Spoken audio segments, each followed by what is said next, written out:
In other news, health experts, heart experts even, they're health experts as well, they're all-rounders, they've been criticised for claiming that it is wrong to link saturated fat consumption to clogged up arteries. Well, to talk to us about this, cardiologist Dr. Aseem Malhotra is here. So what do you make of this criticism then? Well, Sarah Jane, I mean, the reality is the global campaign for decades to lower cholesterol through diet and drugs has failed to curb the worldwide pandemic of heart disease. And one of the reasons for that is our focus has been wrong. So when people talk about heart disease, the underlying process that causes narrowing of the arteries to build up over time and that leads to heart attacks is actually based upon something called insulin resistance and inflammation.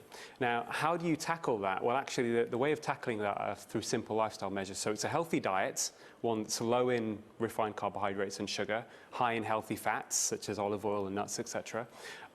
Avoiding a sedentary lifestyle, so not sitting for prolonged periods of time. Regular walking can be very powerful at improving longevity, and concentrating on stress. And the stress aspect, which is very interesting, poor mental health is linked to stress and premature mortality.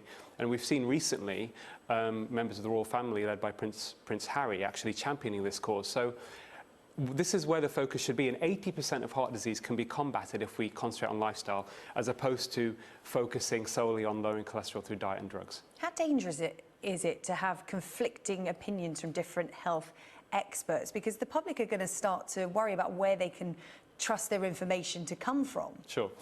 All doctors, myself included, we have a responsibility to scientific integrity and protecting public and patients' health. And I must mention my co-authors in this particular editorial are two of the most eminent cardiologists in the world, practicing cardiologists who also happen to be editors of major medical journals.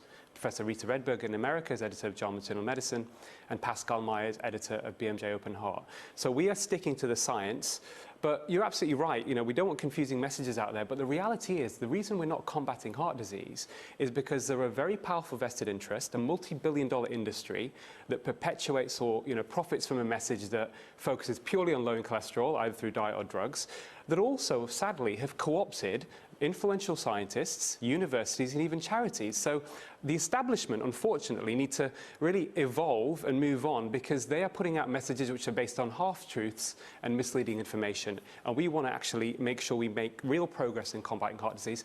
I mean, the reason we've got a healthcare crisis at the moment is because we haven't done things completely right.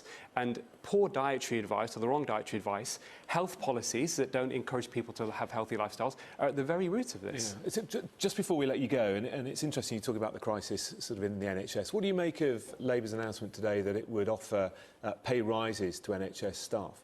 Jonathan, I think it's a great move. The reality is, and somebody working on the front line, morale in the NHS at the moment amongst doctors and nurses is at rock bottom.